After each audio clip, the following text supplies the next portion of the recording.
দেশের সাবেক আইজিপি একটা ক্ষমতার চেয়ারে যখন থাকেন একটি মানুষ তখন তিনি অনেক বড়, কিন্তু তিনি তো এখন ক্ষমতা নেই, তাহলে তাকে আমরা কেন বড় বলছি? আমরা কি এই কারণে বলছি মরা হাতিও লাখ টাকা? এখানে একটা বিষয় দেখেন, মানুষ যখন একটা চেয়ারে বসে, এই চেয়ারকে যদি সে অপব্যবহার করে, সে চেয়ার থেকে যাওয়ার পর ওই অপব্যবহারের যে এই ফ্রুটসটা নেওয়ার পর সে একটা চেয়ারের চেয়েও বড় হয়ে যায়। তবে চেয়ারে থাকুক বা না থাকুক তার ক্ষমতা অনেক বড়, বলয় এত বেশি হয় যে প্রতিটা মানুষই তো কিছু ছাত্র রেখে যায়, প্রতিটা টিচার কিন্তু তার কিছু আদর্শের ছাত্র রেখে যায়। তার মানে তাহলে দুদকের অনীহাটা কিংবা পিছু টানটা কিংবা কোনো আগুনে কোন আগুনে হাত দিবে, কোনটাতে পুড়বে না, কোনটাতে ছাই হয়ে যাবে, সেটা কি দুদক অনুসন্ধান কি তাহলে বেছে বেছে করে?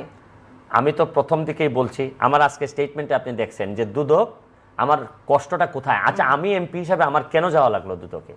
আপনি তো সংসদে কথা বলবেন, আপনি কেন দুদকে যাবেন? আমি এমপি হিসাবে যাওয়া, আমি কিন্তু নাগরিক হিসাবে আমি যেতে বাধ্য হইছি, কারণ তদন্ত